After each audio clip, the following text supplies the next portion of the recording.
Buhay ba ang Ama? Mga mahal, sumainyo ang kapayapaan, pagharian kayong lubos, katotohanan ng sa aking tinurat, ang may pandinig ay nakarinig. Alalaong baga, salita ay buhay sa mga tumatanggap at nagsasabuhay, sapagkat ang aral ng Ama'y may kapangyarihan. Kaya't ang lahat ay nagaganap sa taong may pag-ibig. Ang may pandinig ay nakarinig. Kumusta na? Napaka-silent type mo naman. Pero malalim ka. Silent night. Di bale, ano? Basta manalig ka. Ang kinin mo, di ka man hinawakan. Ngunit may manunood sa iyong buong katauhan kung totoo ang tumanggap. Laulong gantalampakan, pero mararamdaman. Alam kong may magagawa ang Ama. Alam kong may magagawa ang Ama. Pagkat winika niya, manalig ka na. Bawat araw ako sa inyo naghihintay. Alam kong di ringgin kayo ng Ama. Alam kong di ringgin kayo ng Ama. Pagkat winika niya, manalig ka na.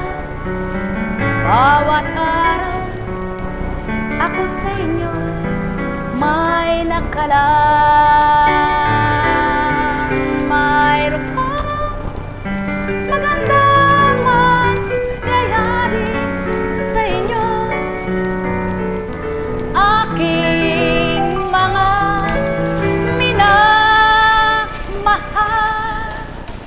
mayroon magandang mangyayari sa inyo. Manalig umangkin at tanggapin.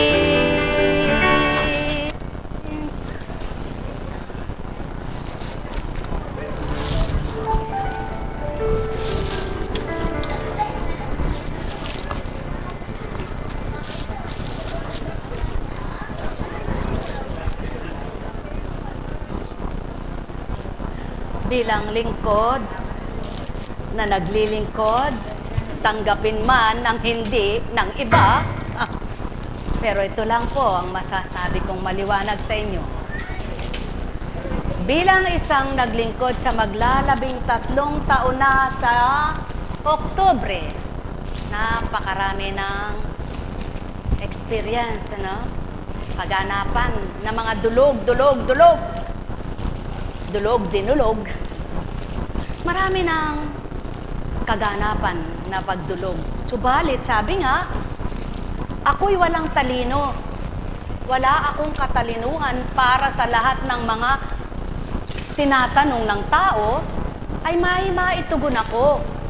Ngunit salamat sa Panginoon, sa mga kaganapang yaan, lumalawak lalo ang pangunawa dahil sa kaloob ng Ama. Marami ng kaganapan. May mga dumulog. Halimbawa, ang mga idinulog ay ito, no? O, kayo po'y makinig upang kung halimbawa sa inyong kalalagayan sa buhay ay may kaganapang ganito, pag nilayan nyo.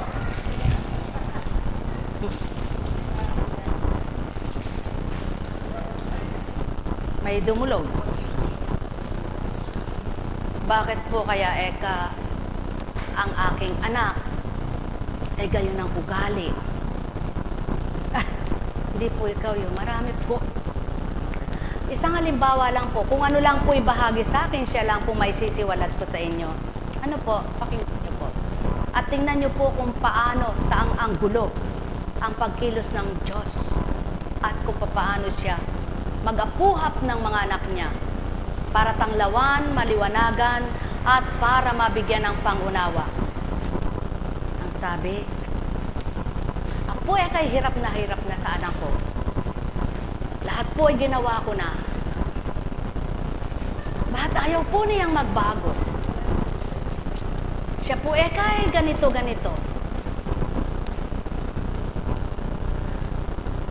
Paano ka ba manalangin?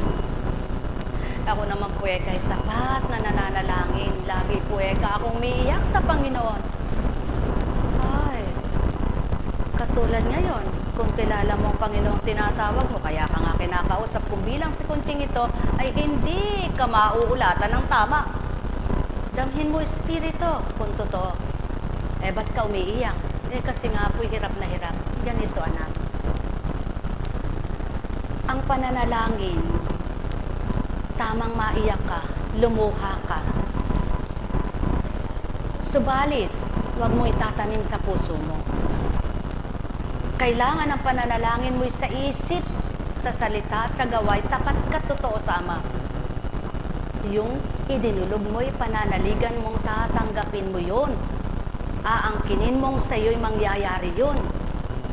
Na yung anak mong idinudulog ay magbabago.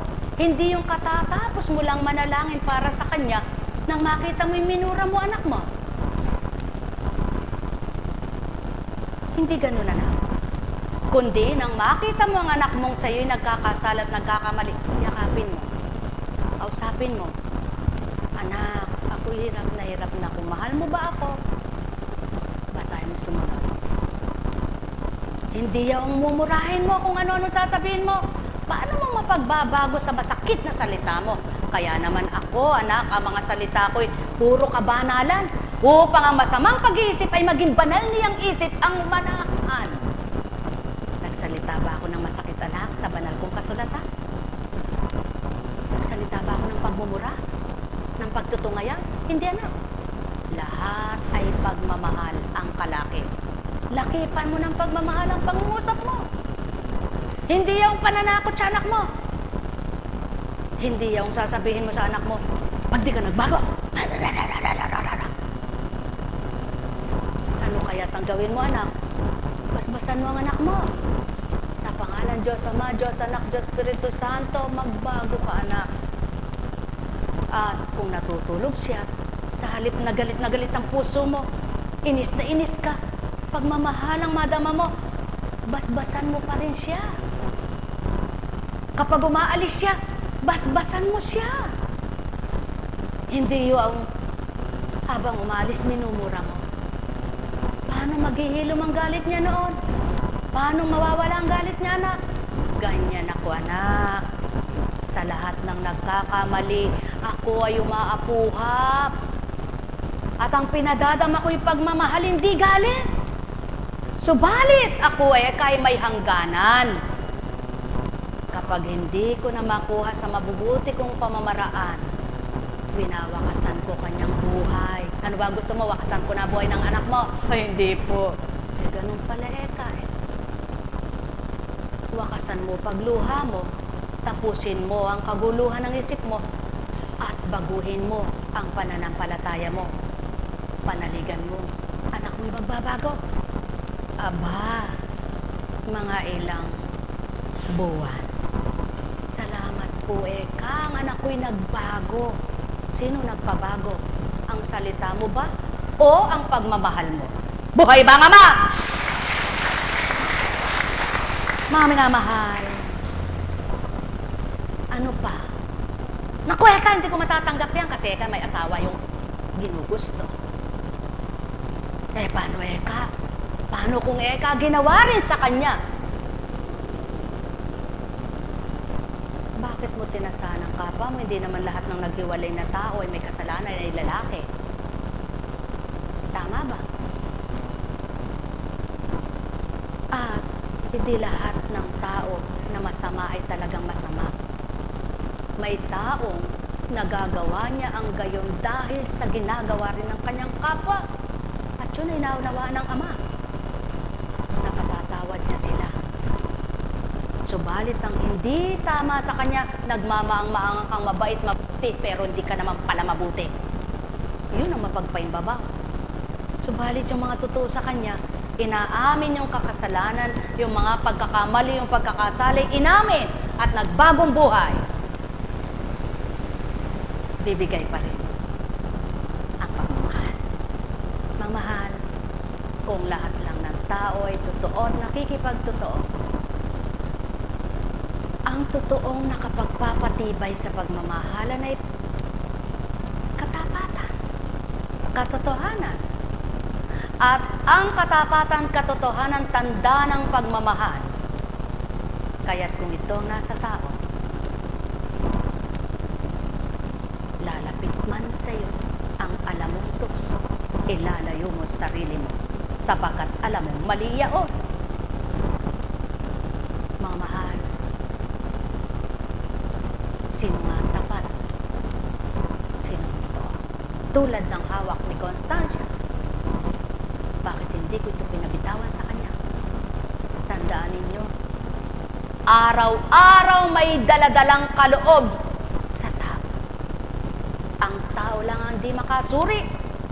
Ang tao lang ang hindi magpahalaga. Ang tao lamang ang hindi makatanggap. At ang tao lamang ang hindi totoo. Ngunit ang Ama ninyong tinatawagan, araw-araw may pagmamahal. Tapat at totoo. May daladala, may kaloob, may bahagi at binibigay kanino mang kanyang anak. Kaya't huwag mong sabihin, bakit puro pagdurusa ka na lang? Suriin mo rin ang ugali mo at gawa mo. Bakit ka nagdurusa? May mabuti bang nagdurusa ang puso niya? Wala. Kapag mabuti ang puso mo, maski ang puso mo. Kapag may pagmamahal kayo, walang galit ito. Kaya't hindi magdurusa ang pusong masaya at maligaya na may pagmamahal siya. Kaya suriin ng bawat isa. Totoo ba ang pinagngingit-ngit mo? Tama ba ang pagkagalit mo? Marapat bang ginawa mo ito? Tsaka ako sabihin, bakit ka nagdurusa? Tao, pinakamahalaga, magdilay, magkulay. Doon, mapapatotohanan ng Ama sa inyo habang hinahanap niyo siya, tinatanglawan kayo. Habang dinadaman niyo siya, nagagala ang puso niyo. Sumainyo kapayapaan, pagharian kayo. Net karamaniyahanam, net karamaniyahanam, net karamaniyahanam. Buhay ba ang Ama? Buhay ba ang Ama? Kay sarap-sarap mabuhay, lalo na't kung may pagmamahal, tapat sa kalooban, nadarama na tuwiran. Kay sarap-sarap mabuhay, kung mayroong katapatan, Diyos Amang walang hanggan, siyang sa inyo'y mag-aalay. Nang ganap na kagalakan, nang ganap na kasiyahan, nang ganap na kaligayahan, nasa tao ay binubuhay. Kay sarap-sarap mabuhay, kung tao'y nagkakaroon ng tunay na pandama, sa Ama nagmula siya. Buhay bang Ama?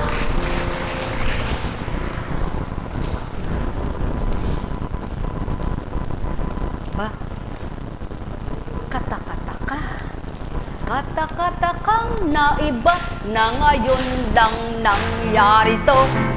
Natiray isang biskwit at kending star pa siya. Kaya't kung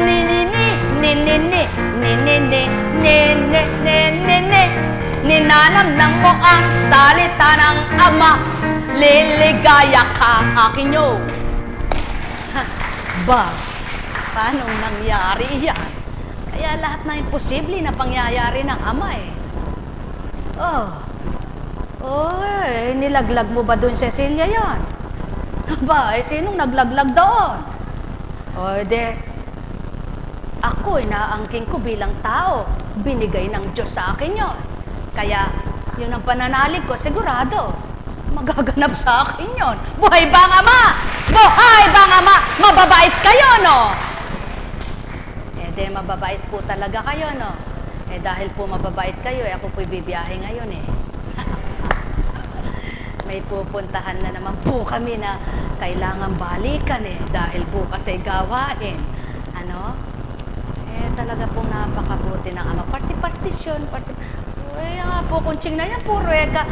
Huli na eka ang dumating. Bakit po? Alam nyo ba ginagawa ko sa gabi at umaga? Mahalaga, di ko na kailangang isiwalat ipaliwanag ang ginagawa ko, ngunit ang Ama, batid niyang lahat. Ito, maliban sa inyo, may nakikinabang sa gawain ito. Kaya, ilan ba kayo ngayon? Ilan daan kayo ngayon? Yung mga wala rin dito ay nakinabang din. Kaya lamang mas mapalad pa yung mga wala dito na totoo at tapat ang pandaman nila kaysa kayong kaharap at naririto, wala ang puso nyo rito. Buhay ba ang Ama? Buhay ba ang Ama? Kaya nga sabi nga, mas mabuti pa yung lumiban sa kanyang pag-aaral dahil nilagnat siya. Sabi ng teacher, wala ka si Petra, ay may lagnat po. Nag-roll call, present yung lahat ng mga tinawag niya. Itong si Petra, kahit hindi siya pumasok, nung dumating yung kanyang kaeskwela, kumuha ng assignment at mga lesson nila. Pinag-aralan niya, kinabukasan nag-exam sila. Yung pumasok, hindi pumasa. Yung hindi pumasok, pumasa. Bakit? Pinag-aralan niya at ninamnam kung ano yung pinag-aralan. Ngunit yung naririto, bagsak. Mga mahal, hindi ngayon araw-araw ay pumapasok ka, naglilingkod ka. Araw-araw ay nakikinig ka ng Diyos Ama, salita niya,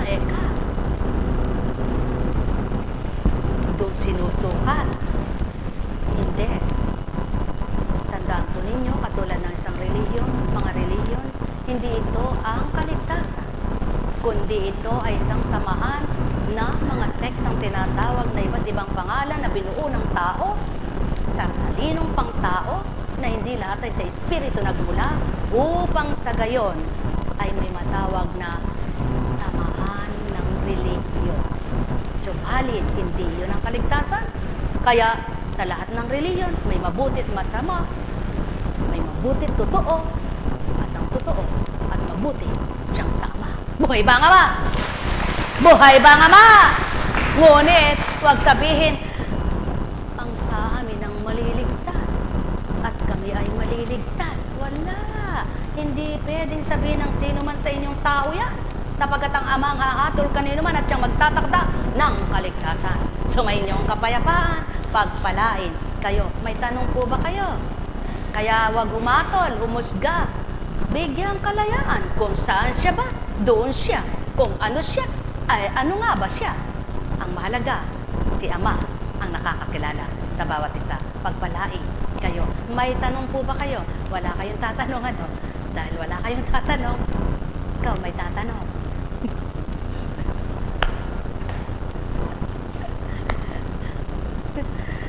Sana kahit sa bahay, ganyan ka na. Ano? Pero hindi naman siya dating ganyan, ano?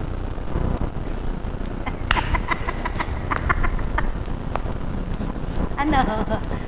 Hindi ka dating ganyan, ano? Alam ko. Buhay ba ang Ama?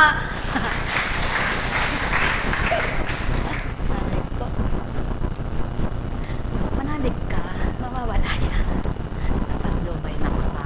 Sabi nga, kahit marami ka nang ininom na gamot, ano? Dami ng mga suri-suri. Natawa nga ako nung isang araw na hindi naman pala ako nanonood. Napanood ko lang kasi nakaupo ako dun sa may pinapanood sila. nagbubuhos sila ng yelo. Ano ka ako yung pautot na yun? Doon daw sa sakit na, alam niyo po, kahit na gawing siyon, ano, talagang ang yelo'y pinaliligo, nakapagpapagising ng mga, pero hindi yung ganun batsa-batsa. Hindi ganun timba-timba. Baka pag nasobrahan doon natulog pa yung ugat. Tiyatip na nabuhay. Buhay ba nga, ma? At saka, hindi pagod. Hindi pawis. Ano? Uso-uso lang yan, Tingnan natin, baka pag nauso yung, sabi ko sana, Ama, ang mauso yung nagpapakabanal. Para lahat ng makiuso'y maging banal. Buhay ba ang Ama? Ba't kaya yun na hindi iuso? Ano? Ba't ayaw iuso yun? Kapag yun ang nauso, naku, ang dami nang hindi magiging tuso. Buhay ba ang Ama? Mga minamahal, sumayin niyo ang kapayapaan sa pangalan ng Diyos Ama, Diyos Anak, Diyos Espiritu Santo. Magsihayo kayong may galak sa puso nyo. Matigip kayo ng pag-asa, liwanag ay kamting nyo, pangunawang mainam ay sumayin nyo, upang kung papaanong nais at nasa ng Amang sa buhay nyo'y maganap ito, matanggap nyong totoo dahil siya'y makapangyarihan sa tao. Kaya sa inyong lahat, pagpalain kayo. Tayo na po. Paano po? Talaga po ngayon, kahit sabihin yung bendisyon lang po, may